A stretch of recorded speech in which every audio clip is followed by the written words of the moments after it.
సమాజంలో వెనుకబడిన వర్గాల్లో అట్టడుగు నుండే కొన్ని వర్గాలున్నాయి. అందులో మత్స్యకారులు ఒకటి. మీరెప్పుడు సముద్రాన్నే నమ్ముకున్నారు. తెల్లవారుతో పోయి అర్ధరాత్రి పోయి మళ్లీ తిరిగి రావాలంటే ఆడబిడ్డలు తిరిగి వచ్చే వరకు ఎక్కడికక్కడ గందరగోళంగా భయాందోళనలో ఉంటారు. అలాంటి జీవితం మీది. అలాంటప్పుడు మీ ఆదాయం కూడా అక్కడికక్కడే వచ్చే పరిస్థితి వచ్చింది. అదే సమయంలో ఈ రోజు మీరు చూస్తే వేట విరామం 2 నెలలు 61 రోజులు మనం ఇస్తాం. దానికి కారణం సముద్రంలో చేపల అభివృద్ధి కావాలి. పిల్లలేసే సమయం అది. ఆ సమయంలో డిస్టర్బ్ అయితే చేపే ఉండదు. కాబట్టి విరామం ఇవ్వాలనే ఉద్దేశంతో విరామాన్ని ఇచ్చే పరిస్థితికి వచ్చాం.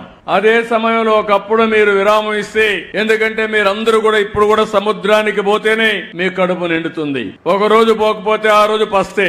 అందుకే నేను ఆలోచించిన తర్వాత 14వ సంవత్సరం 15వ సంవత్సరంలోనే వేట విరామం సమయంలో ఆర్థిక సహాయం ఇవ్వాలని నిర్ణయించిన పార్టీ తెలుగుదేశం పార్టీ అని చెప్పి మీకు తెలియజేస్తున్నా. ఆ తర్వాత ఒక 10,000 ఇచ్చారు. 10,000 ఇచ్చారు గాని చాలా ఉపన్యాసాలు చెప్పారు. ఫిష్ ఆంధ్ర అన్నారు. 300 కోట్లు ఖర్చు పెడతా ఉన్నారు. ఏం పెట్టారో నాకైతే అర్థం కాలేదు. ఏ మత్స్యకారుడి జీవితమైనా బాగుపడిందా అని మిమ్మల్ని అడుగుతున్నా. మీకు లాభం జరిగిందా అని మిమ్మల్ని అడుగుతున్నా.